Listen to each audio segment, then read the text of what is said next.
Ganjar Mahfud, Anies Baswedan akhirnya daftarkan ke Mahkamah Konstitusi setelah KPU mengumumkan Prabowo Gibran sebagai pemenang. Apakah gugatan ini akan dikabulkan oleh MK atau hanya sebagai edukasi politik kita? Bagaimana menurut kalian? Menurut analisis saya,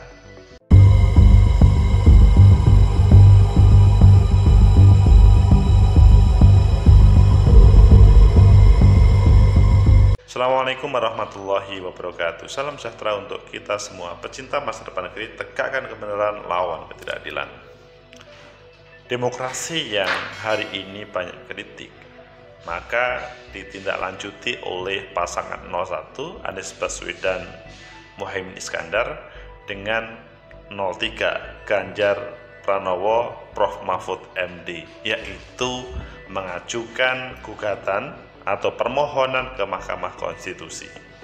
Ini bentuk keseriusan kedua pasangan calon melihat ada yang tidak beres dalam pemilu. Ayo kita baca di beberapa media, selanjutnya nanti kita kupas sebenarnya bagaimana prosesnya dan apakah ada sebuah harapan terkait dengan hasil pemilu. Pertama kita baca di Detik, Anies Caimin resmi daftarkan gugatan hasil Pilpres ke MK. Ini serius. Kemudian kita lihat hal yang berbeda di CNBC Indonesia. Surya Paloh ucapkan selamat ke Prabowo Gibran, Ganjar bilang begini. Jadi Mas Anies Baswedan sama Surya Paloh sebagai ketua partai yang mengusungnya berbeda. Dan selanjutnya kita lihat di CNN Indonesia, babak baru Pilpres 2024. Anies Ganjar gugat kemenangan Prabowo ke MK. Dan selanjutnya di Detik, Ganjar siap ajukan gugatan hasil Pilpres ke MK, mudah-mudahan membuka tabir. Kalian pilih yang mana? Oke, kita pilih yang kedua-duanya ada, yaitu di CNN Indonesia. Babak baru Pilpres 2024, Anies Ganjar gugat kemenangan Prabowo di Mahkamah Konstitusi. Ini adalah sebuah berita yang pasti ditunggu-tunggu oleh publik, karena kemarin pada waktu proses pemilu, quick count dan selanjutnya ada hal yang ingin dipertanyakan oleh 0103, dan pada waktu quick count selesai pada sore hari, mereka tidak menyampaikan selamat kepada pemenang, tetapi Prabowo Gibran menyampaikan pidato kemenangan, dan itu menjadi tema yang menarik untuk didiskusikan. Kita lanjutkan bacaan kita dengan yang ada di CNN Indonesia. Apa yang disampaikan oleh Anies Baswedan, kubu pasangan calon presiden dan wakil presiden Anies Baswedan Muhaimin Iskandar dan Ganjar Pranowo Mahfud MD akan memasuki babak baru usai KPU resmi menetapkan Prabowo Subianto Gibran Raka Buming Raka sebagai pemenang Pilpres 2024. Prabowo Gibran menurut hasil resmi penghitungan KPU mengantongi lebih dari 96 juta suara dan memenangi Pilpres 2024 dalam satu putaran. Keduanya unggul di 36 dari total 38 provinsi. Prabowo Gibran unggul jauh dari paslon nomor urut 1 Anies Baswedan Muhaimin Amin mengantongi yang hanya 40 juta suara, sementara pasangan nomor 3 Ganjar Mahfud hanya 27 juta suara. Jadi agak jauh.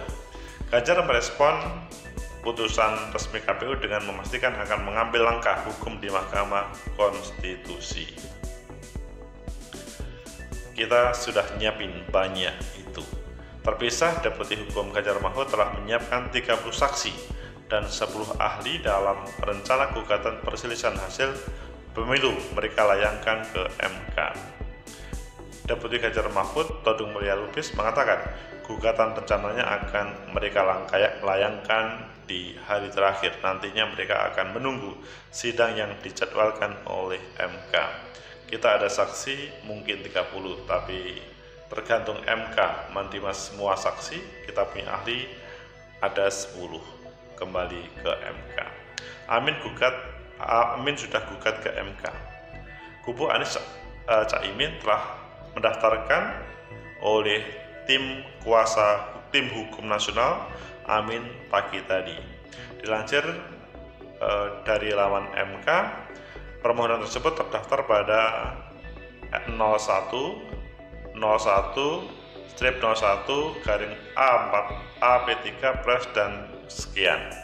Intinya sudah mempunyai tanda terima.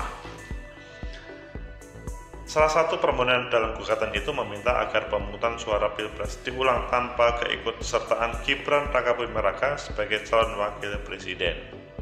Menurut Timnas Amin, hal ini untuk menghindari cawe-cawe Presiden Joko Widodo. Kita meminta supaya ada pemungutan suara ulang, tapi yang masalah calon wakil presiden itu jangan diikutkan lagi supaya tidak ada cawe-cawe dari presiden lagi, kata Ketua THN Amin Ari Yusuf Amir. Perlawanan lewat angket. Selain jalur hukum, langkah politik juga akan diambil kubu Ganjar Mahfud. PDIP selaku pengusung utama keduanya terakhir kembali menegaskan akan menggulirkan hak angket DPR. Anggota fraksi di DPR Dedi Yeri Sitorus memastikan fraksi partainya akan mengusulkan secara resmi hak angket untuk mendalami dugaan kecurangan pemilu dan Pilpres 2024. Dedi belum menyebut kapan rencana itu secara resmi. Hak angket akan muncul, tunggu tanggal mainnya.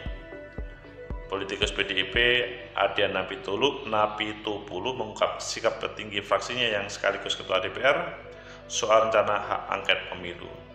Puan hingga saat ini belum angkat suara rencana hak angket yang disebut akan digulirkan oleh PDID DPR.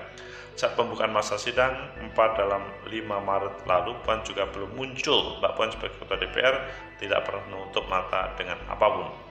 Enggak pernah, dia harus mencermati segala sesuatunya, dan bagaimana dia mencermati kalau matanya ditutup kan tidak mungkin. Pecinta masa depan negeri, tegakkan kebenaran lawan ketidakadilan.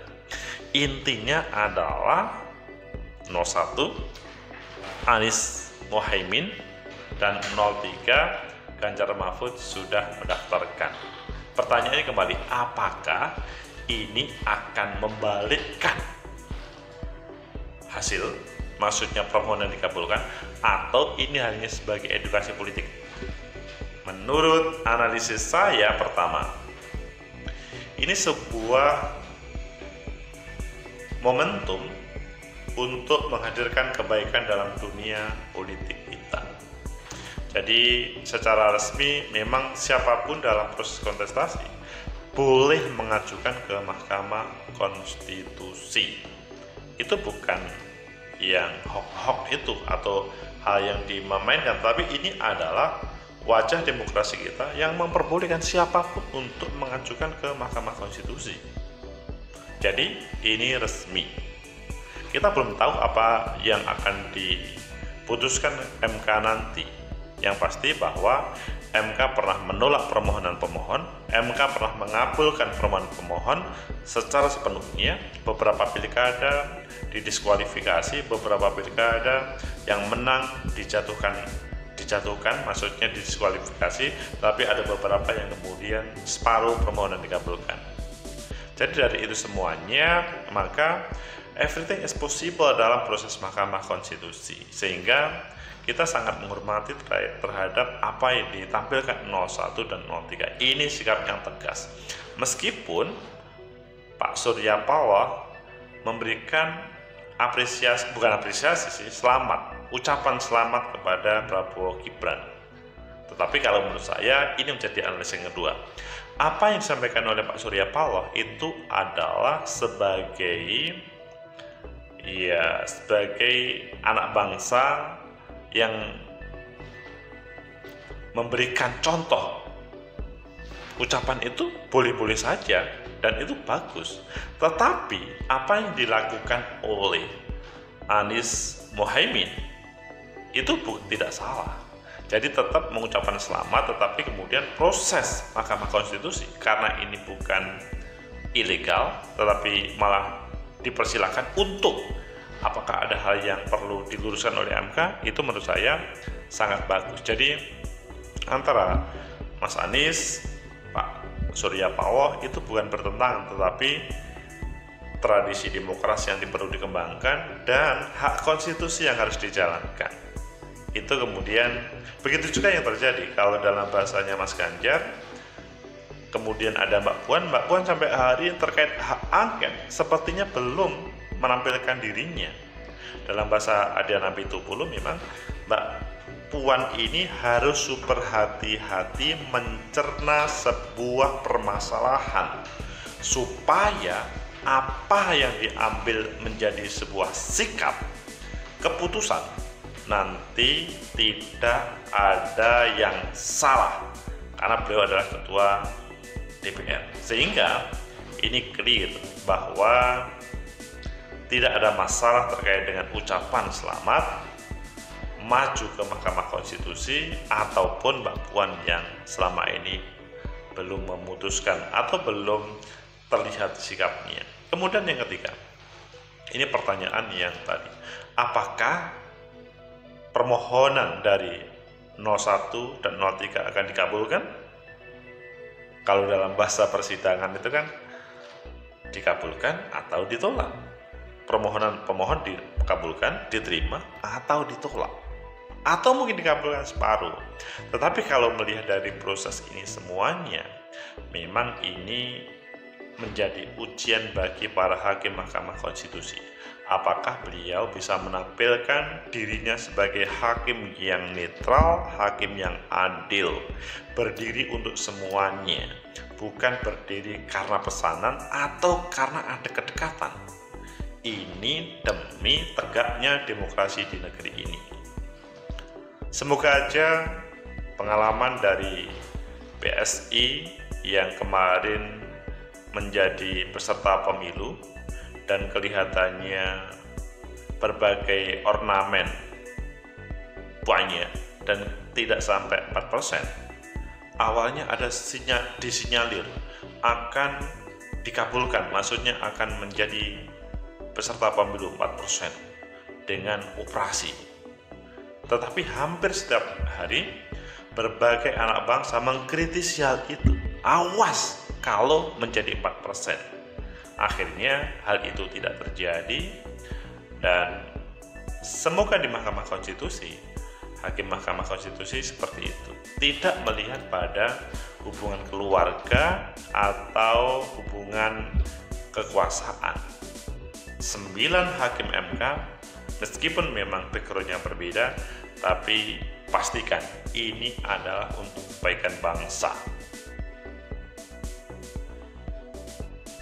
Nama baik, nama harum MK itu akan lebih dijunjung tinggi dibandingkan hanya mendapatkan bagian dari kue kekuasaan. Jadi harapannya adalah dibaca secara serius permohonan 01, 03, tidak sebatas pada bahwa tadi malam KPU mengumumkan Prabowo Gibran yang menang dan sepertinya sudah tidak bisa diotak-atik. Bukan, semuanya berproses untuk menuju demokrasi yang sebenarnya. Kita lihat nanti, meskipun banyak yang pesimis terkait dengan MK ini, tetapi minimal nanti sejarah akan bercerita tentang proses 2024 ini, sehingga ketika hakim MK tidak independen, tidak mandiri, maka akan tercatat dalam sebuah sejarah. Tetapi sebaliknya, kalau memang itu yang harus diputus, why not? Mengapa tidak? Sekali lagi, yang paling penting, keberadaan hakim MK adalah pada posisi di atas segala-galanya. Tidak boleh diintervensi atau